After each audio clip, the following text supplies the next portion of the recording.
Welcome everyone. Another day of ML Elevate session. I'm really excited today to introduce Sanket. He's a friend, mentor, and also a colleague at Amazon. Sanket has more than 20 years of experience in the field of analytics and machine learning. And currently, he leads the AI and machine learning business development for AWS India. Um, he's driven multiple AI ML led transformations uh, uh, uh, across customers spanning from enterprises, large enterprises, to large digital native businesses, as well as ISVs.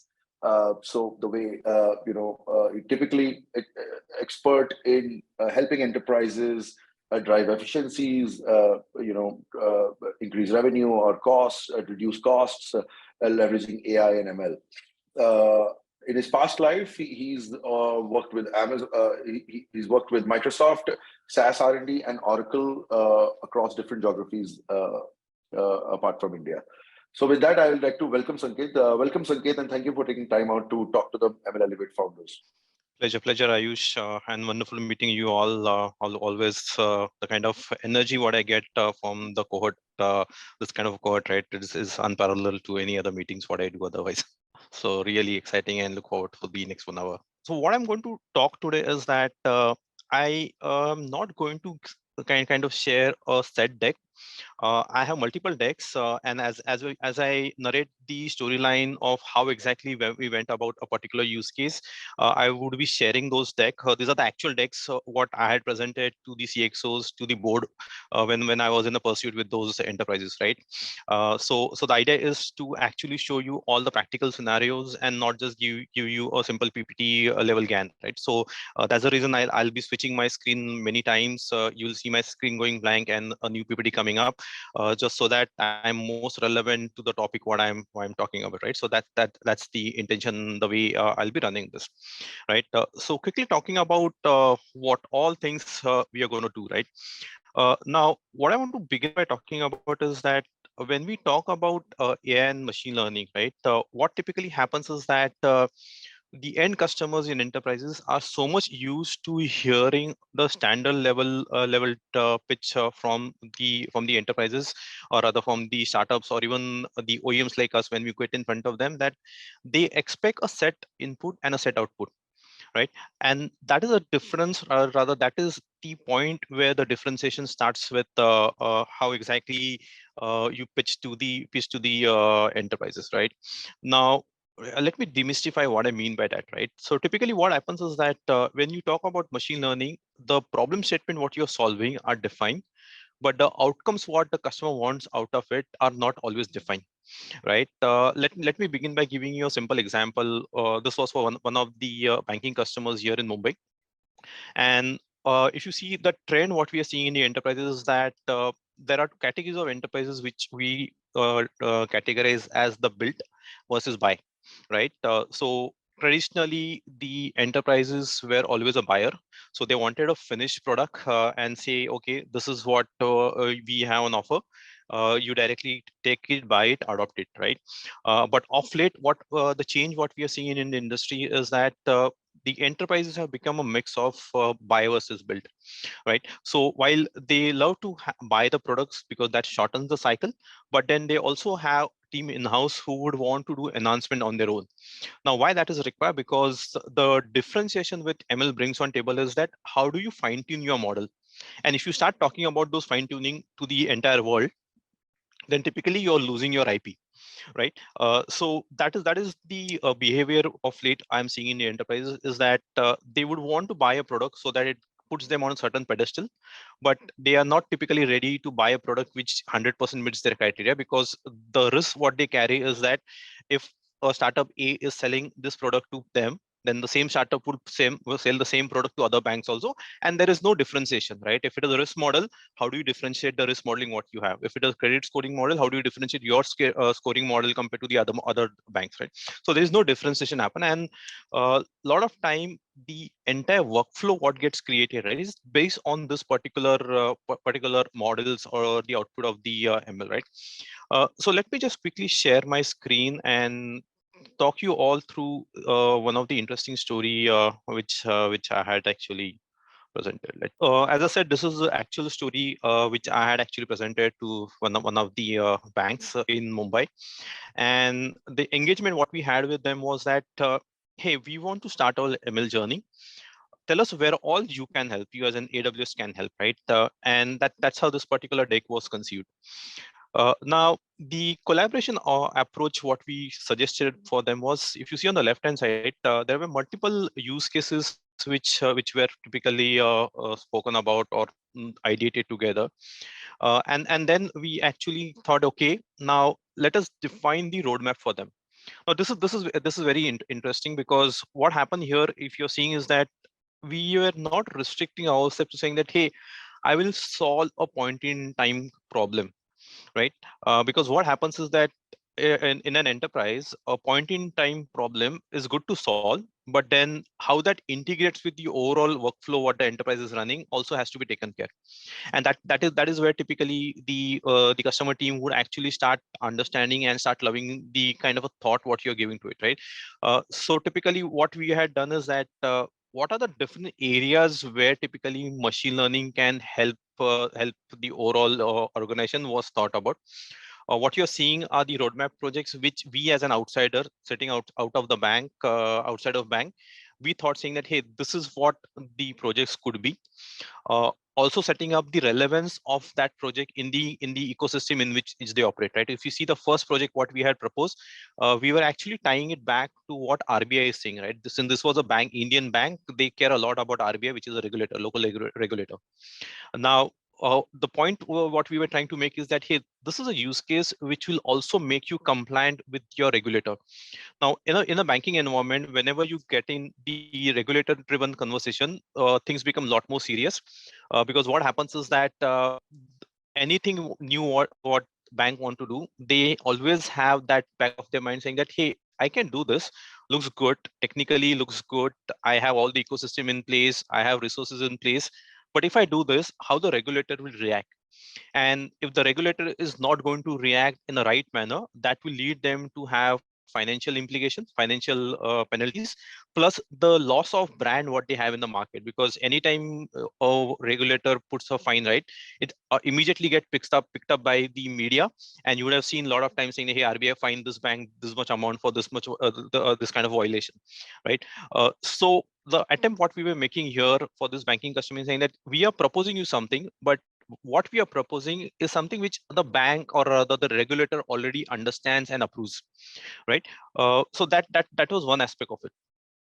The second use case what we were talking about, and the reason why we had spoken about this is because, if you think from a bank perspective, right, we all have at some point in time call a bank on a toll-free number, the 1800 something number which comes out, right?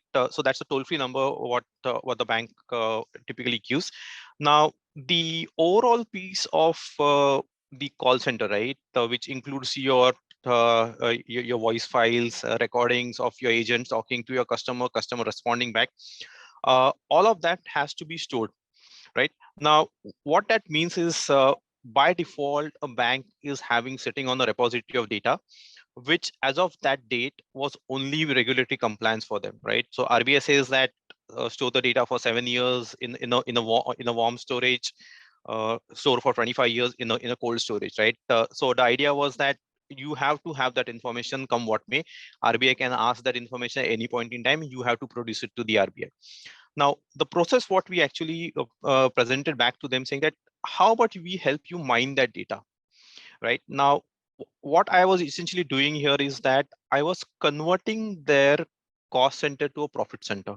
Typically, a contact center in an enterprise or in any organization is a cost center, right? Because contact center doesn't directly brings in revenue, so obviously it's a cost center.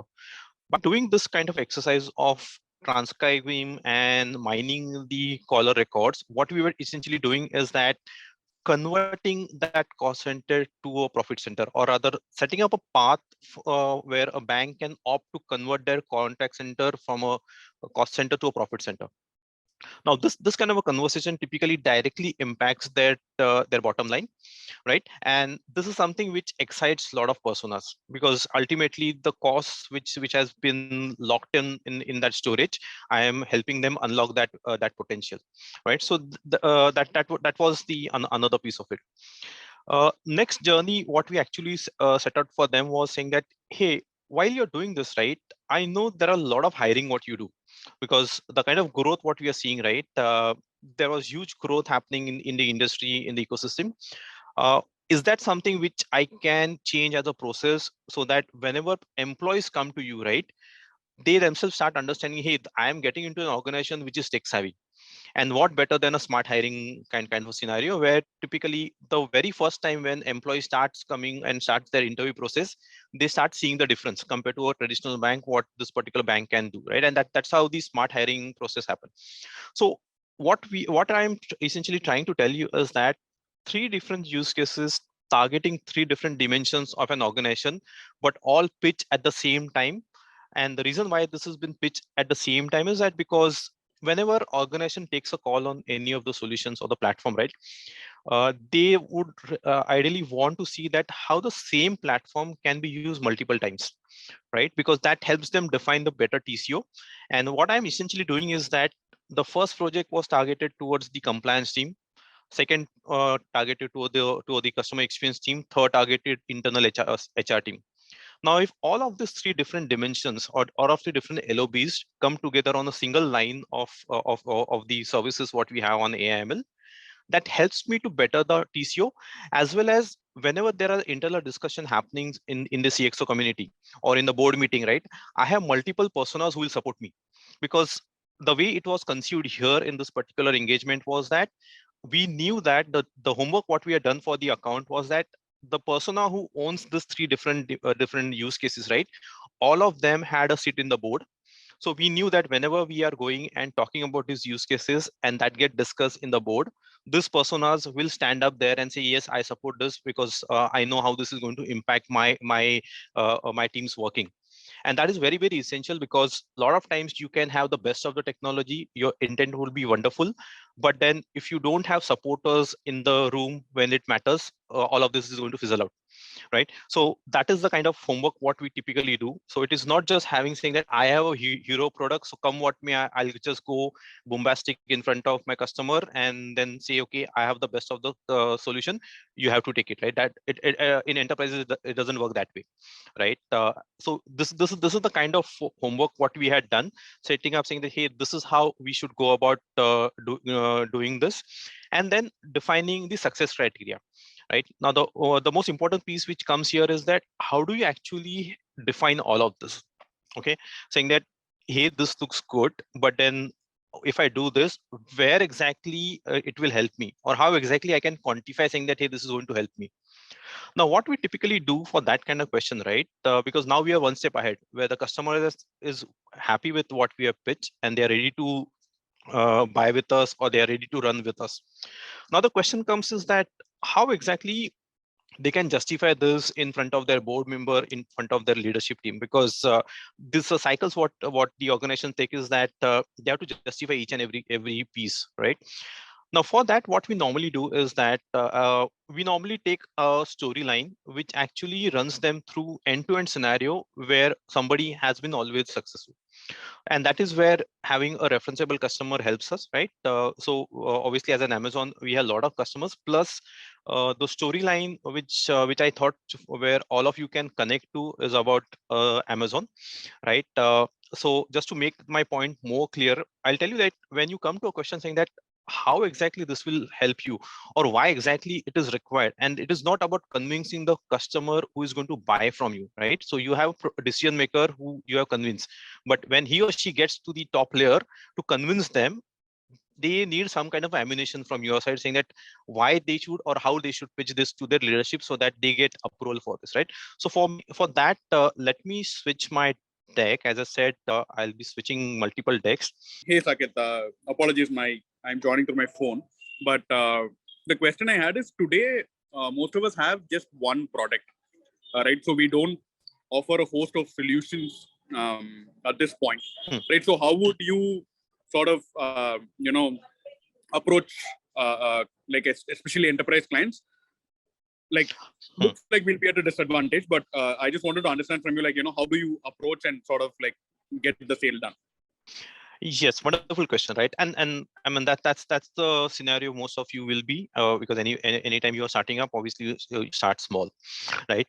Now the idea is that the point which the problem statement what you are trying to address through your product, right? What we need to identify is that within an organization, which are those personas or which are those department who would care for it, right? Because if you're solving for some problem, obviously you know for which is the cohort you're targeting, because that's a bare minimum obviously you all do before you begin your product journey or your product designing journey and the implement and the creation of the product, right? Now what we need to figure out is that if it is, let's take an example, simple example, right? I spoke about smart hiring. Now if your product is as an example in the hiring space, right? Now hiring as an ecosystem, right? There are multiple personas within any organization who would care for it, right? So I spoke about 3 different personas. Now let's talk about a single use case and see what are the different personas who would care for it. First is that obviously the talent acquisition team who would care for it. Second is the actual HR team who does the entire calculation of your of compensation and other pieces. Third, most important piece in this leg would be the hiring managers, right? Now, if you're talking about a single product, right? How can we see that? What are the different personas or different subset of people who would actually get impacted with this? Because ultimately the challenge what you're trying to solve, right, it will be a kind of a process which you're trying to simplify, and a process typically in an enterprise or any organization cannot be driven by a single persona. There will be multiple handshake happening in that process, right? So we need to identify those personas and then see how I can pivot all the messaging to this but 3 personas, so that this 3 personas stand up for me. Same example for the TA team, the overall TAT becomes lot easier to understand. For the hiring manager in the smart hiring piece, they are confident that hey, the person who is coming as an possible employee to me, the due diligence has already been done, right? The JD mapping with the resume is already happened. The resume already has all the keywords what I'm looking out for. The last piece, which is about the compensation team, they can actually see the videos of all the entire process, and normally they do lot of psychometric analysis, right? So that psychometric analysis can be done on the candidate before they decide, okay, whether we should go ahead with an offer, yes or no, right? So as an example, this was how I actually dissected a use case for different persona who would care for it, right? So even in a single product scenario, simple answer: finding out the process, finding out the people who are part of that process, and then finding out the answer, like how exactly I am going to help them to simplify that process, right? So that should be the approach as such, right? Sham, does that answer your question? Yes, Sanket. Yeah, pretty much. Thanks for this. Okay, right. So coming back to the deck, right? Now, the point what I was talking about is that a lot of time people ask, the enterprise asking that all of this is good, right? How do I justify all of this to my management, right? Can you share some anecdotes about it? So the most frequently used anecdotes what we use as an Amazon is what I'm going to share with today. And the reason why I'm doing, because typically everybody at some point in time would have bought something on Amazon, right? And that's how it helps us. So what we normally do as an Amazon is that we rely on something called as Flywheel. And that Flywheel is nothing but when actually why we run the business, right? The very existence of our business get questioned through this Flywheel. And the Flywheel answers back to us saying that how exactly we can actually work on top of this. So if I'm taking customer experience as an pivot, right, because of which I'm going to go get growth, then if I'm giving good customer experience to my end customers, that is going to lead to more traffic. If I'm having more traffic, footfalls, then actually I'll get more sellers on my platform. If I have more sellers, my customers get more selections, and that again helps my customer experience. Now, this is something from a front-ending perspective. At a backend also, I can have a process where typically if I'm able to lower the cost structures, then it will lower my overall price, and that will again help to delight my customer, right? Now, this is the actual flywheel. What you're seeing is the actual flywheel, which we still use in the Amazon side of the business. And I'll tell you how exactly this flywheel helped us to define the different AIML use cases which got adopted amongst all the laundry list of possible AIML use case which we could have prioritized, right? Now, talking about the selection and customer experience, right? Now, we take pride in saying that the recommendation of what we do as an Amazon are one of the best in the industry. Now, this is a flywheel which actually triggered that. I'm taking you back to around 12 years back when we started up our recommendation engine. This is exactly the flywheel on which we decided, hey, I need to have a recommendation engine because it will help me map the selection to my customers, which will help me improve my customer experience. And that's how the recommendation engine was thought about. Coming next, right? While I'm doing this, right, I have a lot of sellers. Now, seller is also an internal customer for us, right? While the end customers like you and me are obviously are the end customers, but then the sellers who are uploading their SKUs on our platform, on our marketplace, are also very, very important stakeholder in our business. So what can we do for those sellers? The answer was that if I am able to offer an automatic translation engine to them, then what happens is that if the law of the land allows, then a seller A sitting in country A can sell their product to country B also, but the entire ecosystem of uploading the product or listing the product can be taken care by Amazon itself. And that is where the translation came about. So you might be a seller sitting in Europe uploading your merchandise in an English language description, but we ran a translation engine on top of that and converted it to the local language. It could be any local language, right? And while we are doing this, we give a handshake saying that, hey, this page was translated automatically, right? Now, how do we justify the cost of building a translation engine? Now, what you're seeing on the screen is the answer for that, right? A seller who was kind of listed in an English-speaking UK region, the same product, he had all the legal approvals to sell that also in Germany, right? And vice versa. We did the heavy lifting of uploading and listing that product in the other region also. And while doing this, it helped us justify why we should be investing our time into the translation engine, right? So this is how we went about it. Next is about the supply chain optimization. Obviously, we run a heavy business, and then if we are able to optimize our supply chain, it will help us lower our cost structure and obviously lower the prices, right? So this is how typically what you're seeing right now on your screen is that this is how our fulfillment center used to operate, and what you're seeing right now are the way we operate it today. There is no human. Everything is driven by the robots. And how do you actually justify the investment what you are making into the robotic arms is by saying that this will actually help me optimize my supply chain. And while I'm doing that, again, don't forget the first thing what I said, right? How many stakeholders in this which will care for it? So the fulfillment center person, the delivery person, the product managers, all of them were stakeholders for this entire exercise because it was impacting their KRA in some form or shape. And that is how the entire use case was thought about, finalized, conceived, and delivered, right? So the idea was that, again, having multiple personas latch on to a particular use case so that there is less friction, there are less questions on saying that why I should be investing on this, because one thing which you will often find in enterprises is that the kind of commercial negotiations which they will get into will be very, very insane, right? I have personally been in engagements where customer asks 94% discount, 95% discount. That is a norm, right? At least in Indian geography, you will find that that is a kind of discounting negotiation what they will begin with, and that is absolutely norm, right? I mean, it doesn't mean that you discount it that much, but the idea is that how do you add more people to vouch for it so that you can bring that discounting percentage down to maybe 30%, 40%, or whatever your margin allow, right? And that will only happen when you have multiple stakeholders, because then you are actually allowing them to compete against each other, saying that if you don't opt for this use case, then I'm going to raise this saying that because you didn't opt for this use case, that's why I'm losing on my money, or I'm not able to serve you better, right? So having those many heads together talking and supporting you actually helps you.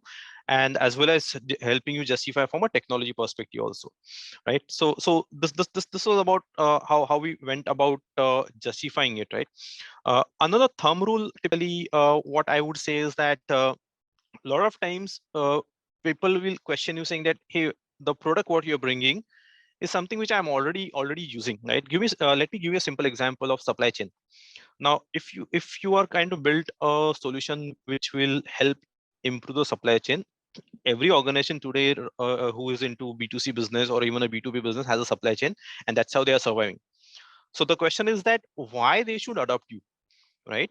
So you will have that justification from your product perspective saying that, hey, my product is doing XYZ things more than what your current process is doing, right? But then that is a pitch which any other startup or any other organization will also do. So how do you actually differentiate yourself saying that how I am different from all of this, right? Now, for that, what we normally do is we actually try to come up with a TCO calculation saying that how that TCO is going to help, or at what point in time you should go for my product, and proactively telling saying that, hey, Mr. Customer, if you are not at this level of maturity, then sorry, my product is not going to help you, or putting it the other way, your organization is not meant for my product. Now, I know this sounds a bit aggressive, but then believe me, this kind of aggression actually has helped me in 100% of the time, because then the customers start thinking saying that, hey, I really want this product. Let me see what all things I can do to adopt this, right? So what happens, and again, I'm playing with a human psychology, is because none of the humans or organizations want anybody selling them anything. But now you're making your product with this kind of approach saying that, hey, you are not meant for my product, and you are still not there. You are making your product aspirational for them. And to how to do that is that telling them, hey, if you want to adopt my product, then I should be seeing at least 10%, 20% improvement in a metric what you care for.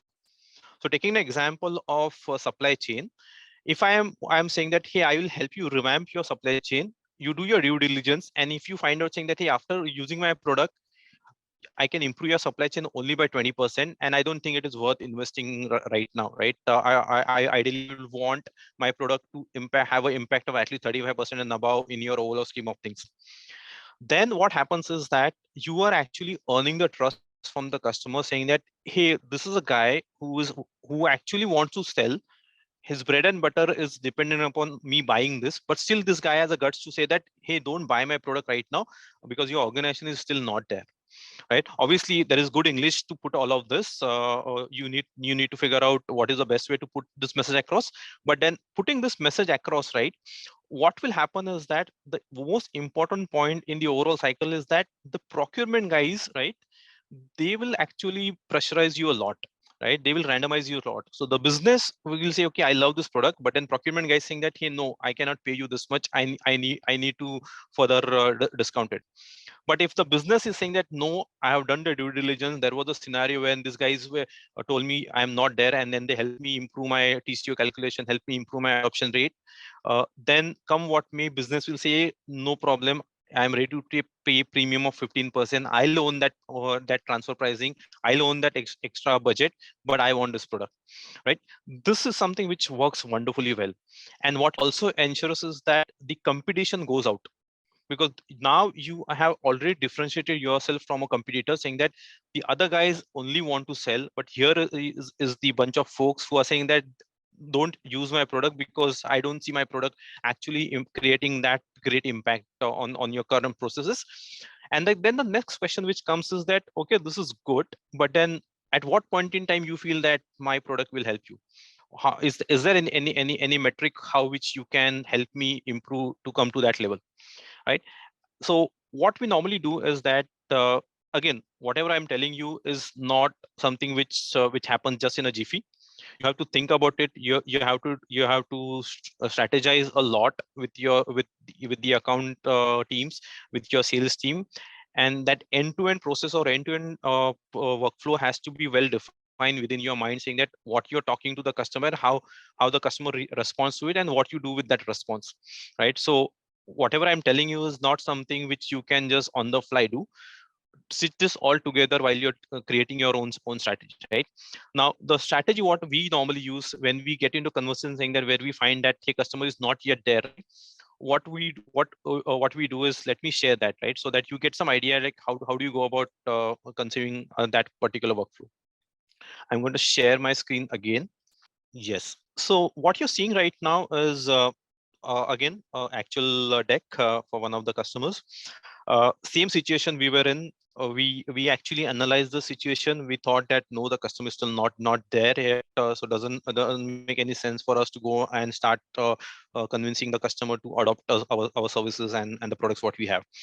So instead of telling them saying that hey, you are not still there, we came back. We went back to the customer with this approach what you're seeing right now, saying that hey, your ML culture is, I mean, your organization as a culturally is not yet fit for machine learning. If you want to actually go ahead and become compliant with that, or if you want to hear from us saying that how exactly we are seeing other organizations who have adopted our products and services, how they have actually adopted it, let me share you that, right? So when you talk about championing the ML culture, right, what happens is that setting up the expectation helps. So setting up top-down goals, be tolerant to failure, take long-term view, celebrate success. Now, if you see these 4 points, right, these are so powerful points. And believe me, I have been in multiple discussions on these points. This is a slide which gets spoken about a lot. Almost 50% of my time goes on explaining this simple 4 points, because this is a point where the organization starts relating to you, saying that, hey, I need to set up top-down goals. I need to be tolerant to the failure. The tolerant to the failure means that right now the ML adoption rate is so less in India, right? Only 17% of the projects which get started actually gets into production. That means almost 83% of the projects fail. Now, how do you go about solving for that, right? How do you, when you say take long-term view, what that exactly means? When you say celebrate success, what that exactly means? Now, that is actually place where the customers start asking you a question. One of the best criteria to see that whether people are, or other customer is understanding what you're saying, is that when people start asking you questions or start questioning your thought process, that's the best point of view. And this is a slide where that process typically triggers. And then you come into the into your mode saying that, hey, let me explain how I would, if I was you, this is how I would go about doing. And this is where the thought leadership comes into picture. This is where is a point for you to make sure that people start looking at you as an expert or a thought leader who is there to solve something for them and not to sell something to them, right? So then you get into the details about it, saying that, hey, this is how you go about it. What is your data strategy, right? What is the data available today? How you can make that data available easily next year? If you have to start collecting some data, what is that data you should start collecting from today? So this is from a data strategy perspective, right? So there are multiple scenarios where typically it helps. The third one, choosing the right project. Now, this is the area where typically we have seen a lot of discussion happens where to apply ML. Right now, this example is for machine learning, but it is equally applicable for any product you might have, ML-driven product, data-driven product, or otherwise also, right? What changes is that since this anecdote what I'm sharing is for ML, so the dimension what I've taken is data readiness, business impact, ML applicability. Depending upon the product what you're trying to talk about, you can say, okay, where your product applies, what are the 3 different dimensions, and then start explaining saying that which is the sweet spot the customer should run after. So this is a metric what I had created, saying that, okay, if you have a project which has low data readiness, high on business impact, but less on ML applicability, better don't start that, right? Because it will frustrate your data scientists. Then how exactly should be a good prototype look like, right? So you have high ML applicability, data is high, business impact is so fine. You can start this. This will be a good prototype to begin with, right? So this is how actually you help them, saying that, hey, I'll help you create a metric. So in this particular scenario, we had actually helped them a metric saying that which particular use case to prioritize. The customer had multiple use cases to prioritize. We helped them create this metric, and actually it helped them to define saying that which is the project which they should take up immediately. These are the data points. If you remember the point what I made earlier was that you need to give them enough ammunition when you get in front of the leadership. Now just imagine this thought process which you seed in them they take as it is and get in front of their leadership saying that, hey, I want to go ahead with this project, and this is the due diligence what I've done. These are the so many different use cases which I evaluated. This was the method in which I evaluated it, and this is the final outcome, and that's the reason why I want to do this project. The leadership team will also think, yes, these guys are not just asking for budget from me, but they have done their homework. They understand what they are getting into. They understand what outcome they are running after, and that will actually help you to gain trust from them. And actually, it will become a green channel for you to actually get the project, right? So this is one of the aspect, right? Uh, and then there are different teams. Develop your team in case you want to really get into the nuts and bolts of it, right? So at a startup level, I don't think the last 2 points are of relevance right now for you all, right? Developing your team and then undifferentiated heavy lifting. So typically as an OEM, when we go as an Amazon, we do actually help customer with their team strategy as well as their overall strategy also. But then from a startup perspective, whatever I said till now is something which makes a lot of sense. One last thing which I want to talk about before I open up for the question is that a lot of time people come back saying that all of this is good, right? But then don't just come and say that I'll come and implement the project or I'll help you in your journey, right?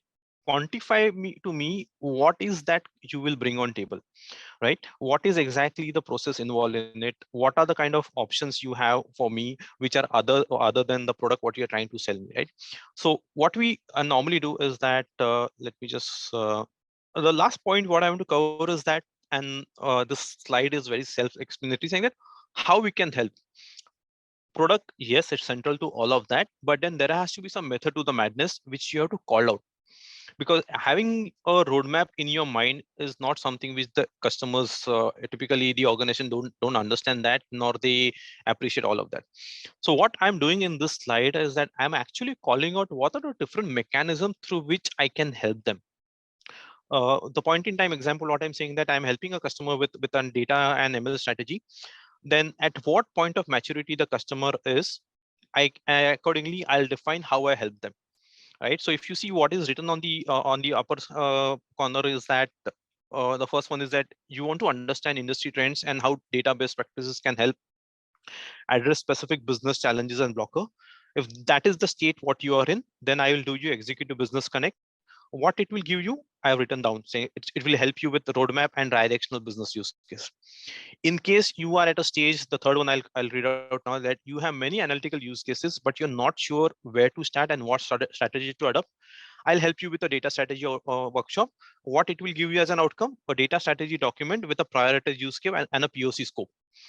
In case you have identified a high value use case and want help in building, then I'll help you with the prototyping team or data labs or machine learning solution lab. What you will get as an output, a working prototype MVP with core functionality and limited data set.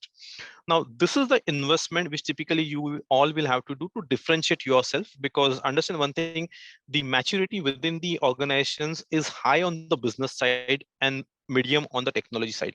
They understand their business wonderfully well, but when they want to transform their business, right, how to go about it, why to go about it, these are the questions they don't have answered. And I have been talking to the cream of the enterprises, top banks, top enterprises. I mean, you name it, I have worked with them in whatever 2 decades of experience I have in Indian market, right? So this is something which typically helps them to identify and create that justification for the kind of investment it helps. Going a step further, what we typically normally do is that the cycles what we see in enterprises are typically longer. I have hardly closed any deal in less than 6 months. I mean, if I'm able to close a deal in enterprise within 6 months, I consider myself as lucky. Average or the good ones, good, really impactful deals, what I have run and closes runs between 18 months, 12 to 18 months, somewhere around that, right? Now, what that means is this kind of strategy, when you're defining, saying that I'm going to run this account for next 12 months, 18 months, 15 months. That means you have to define your roadmap well in advance. It should not happen that as and when you face it, you start hunting for your strategy, right? That is not going to help you with enterprise, because you have to be crystal clear with your strategy, but at the same time you have to be agile also. But at least you should have all what it takes on your menu card, so that as and when the customer throws a particular statement in front of you, you know from your list of menu card what you pick up. Because if you start hunting for the solution once you hear from the customer, then you're losing on the time. And what more important is that when you start pitching, right, you have actually created the requirement, because the way you will pitch to the enterprises, you will create the need yourself. And then if you are not able to deliver within the well-defined time, then the customer has already realized that, hey, this is missing in my business, because whatever this guy said was right. And if you don't deliver it, they will start hunting for a similar solution in the market and go ahead with somebody who has already has that solution, right? So have that strategy end to end in mind, saying that this is how I start, this is the middle stage, this is the advanced stage, this is a closure state.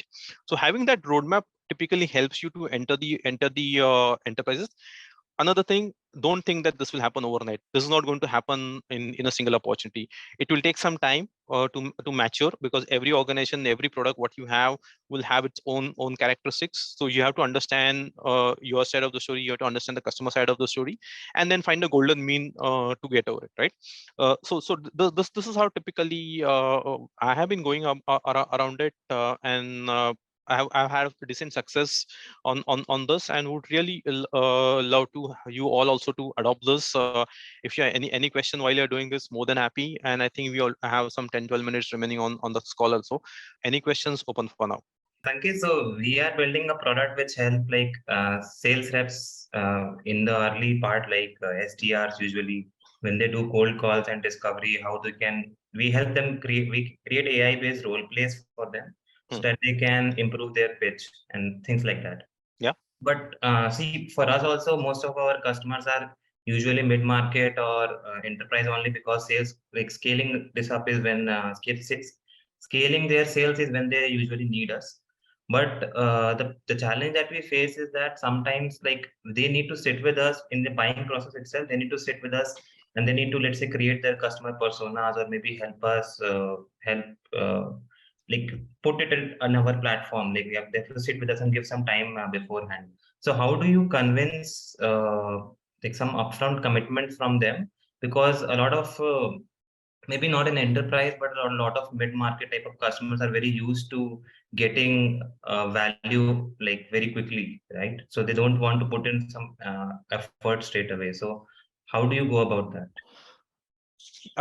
Yeah, I mean, I know your product just for the last 2-3 minutes what you spoke about, but then the situation what I have been in with my seller community is that see, they would ideally want to have some kind of an accelerator in place, right? Let's take an example. If I'm going in front of a banking customer, right, then a banking customer, what they would ask for, right, or how that pipeline progression should happen for a banking customer, right? There has to be template. I mean, if you're doing it again and again, the way you handle a banking customer vis-a-vis the way you handle a retail customer in a pipeline phase is different, right?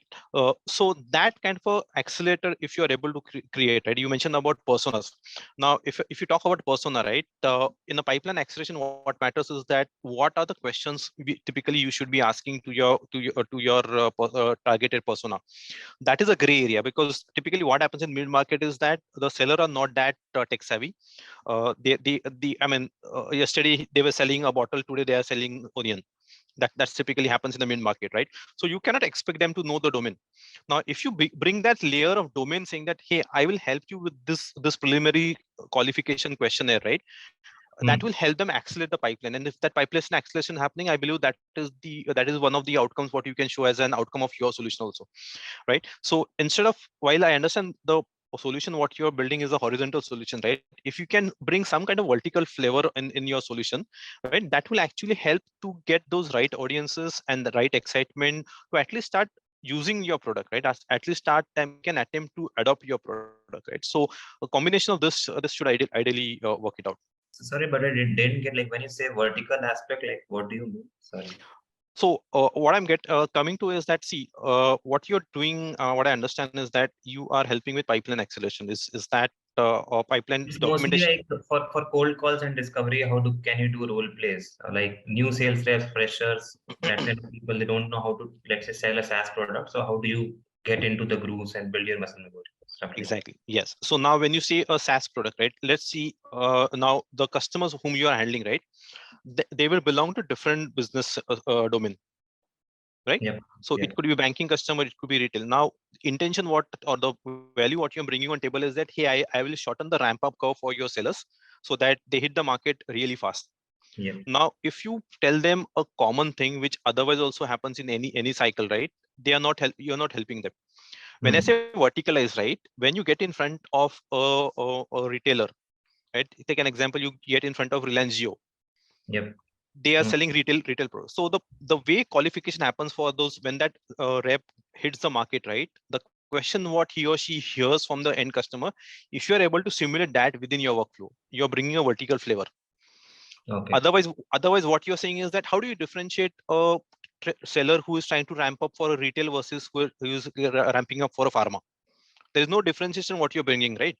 So that differentiation can be a premium what you can even charge, saying that, hey, this is a vanilla platform, but if you want a pharma accelerator on top of this, I charge you $2 extra, right? So that is how you can make your product more premium. Okay. Okay. But you gave a lot of for example, you told that, okay, say no to people when they are not ready for a product and stuff like that. So anything on, like, let's say, if they need to put some upfront commitment before they can actually experience how it can change stuff for them. So anything to educate them on that or something like that? Okay, no, don't get me wrong. I'm not saying that say no. I'm saying say no, but always have a plan in place, right? You are playing with human sentiment. अगर सबको ना बोलेगा तो धंधा कभी करेगा, right? Yeah. So that is not. I'm not saying that say no. I'm saying say no in a smart manner, and in the same breath, you come up with the solution. कि नहीं यार, dude, you're not still there, but then if you do this, then you are there. Right, so that is approach, right? Now coming to your question, right? How do you actually instigate all of this, right? I don't know what appetite you would have, but typically I would want to see. I can give this. I mean, if I was you, right? Again, I just know your product for last 5-7 minutes, but then if we can relate this, saying that a person who is not going through your cycle through your product takes 10 days to hit the market and at least get the pipeline going in the SFDC or CRM, whatever they are using. Vis-a-vis when they use your product, can I shorten that 10 days to 5 days? Right? So initially when you're new in the market, right? Maybe you can invest from your side, or else you can say, if you get 10 opportunities through this guy within 10 days, you pay me. Right, so because this is something you'll have to incentivize people to start using your platform, right? So this could be one of the ways to, and these are all zero investment things, right? You're not burning anything, right? Your product is ready, which is anyways ideally with you, right? So helping them with the cycles and getting that pipe will surely help. Okay, thanks Sanket. I have one question. Hi Sanket. Yeah, hi. So, saying no with Amazon shoes and saying no with respect to startup shoes, right? How do you really differ that? Take Amazon out of the equation, right? Okay. What I said, right? Say no, but in the same breath, have a solution for it. Now, to provide a solution, it's your product. You should be knowing what you're selling, what the problem you're solving for, right? So again, I'm saying say no, but in the same breath saying that no, but yeah, right? There's a concept of no, but yes. Right, that's a standard saying what we follow, right? No, but yes. I mean, in normal conversational English also we say no, but yeah, I can do this for you, right? So don't blindly go and say no, right? But then it is playing with the human psychology, saying no, but yes, this is something which I can help you, and then you come to that level, right? That will actually get that trust from the customer. Yes, you're thinking about them, right? Because typically, see, then you're actually selling them the problem and not the solution. Got it. This is normal, right? Because when you say yes for everything, you're selling yourself. You look desperate. Correct. Makes Right? sense. I mean, if you're gonna hit 10 customers in a month, right? In next 30 days, try doing this with one customer and see the output. Yes. Sure. It will work. It will work. Yeah. Thanks. Yes, please. Shyam Yes, here, please. Sanket. So I am. Sorry, I didn't get the name. What was that? Shyam here. Sham. Okay, yeah, Sham. Yeah. Shyam from Zevi.ai.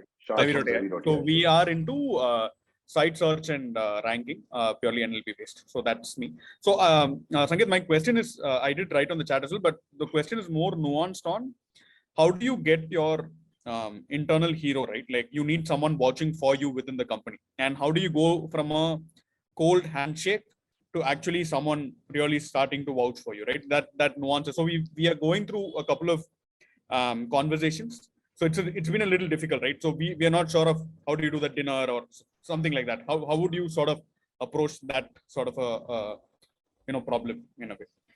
Sorry, Shama, I didn't get the last part of it. Like, So yeah. In essence, how do you sort of build that relationship with your internal hero, whoever's going to vouch, and sort of that nuances of going from a cold handshake to a very warm voucher for you? Yeah. Okay. Now, what typically works is that typically in this kind of situation where you are trying to enter a Virgin account, what works is that since you know the persona, there are two scenarios. First is that you don't even know the persona who would care for this product, what you are building, right? And the second scenario is that you know the persona and what the metric he or she runs after, right? Now, the question comes is that if they are already doing this, right, how do you further convince them to try this out as something new? Now, what we normally do is that we get in front of them, ask for the backdated data from them, right, and we'll work this out as a POC. Because when you say you need to create an internal champion, right, typically leave aside the interpersonal relation which you can develop over a week, over an evening call, I mean evening dinner or something, but nothing sells like actually showing the value on your data, right? Most of the personalization engagement what we do, or the focusing engagement what we do, works on a backdated scenario and showing that if this product was being used at that point in time, this would have been the lift what you would have got, or this would have been the difference in the outcome, right? Now the question comes is that how do you build a relationship where the customer actually goes ahead and starts sharing the data with you, right? That is something which typically in an enterprise happens over a relationship, meeting them multiple times. As I said, the cycles are longer. This typically in any enterprise, to come to that level, it will take at least 2 or 3 months, multiple meetings, so where people start believing in you. In fact, there will be scenarios where people will not even meet you.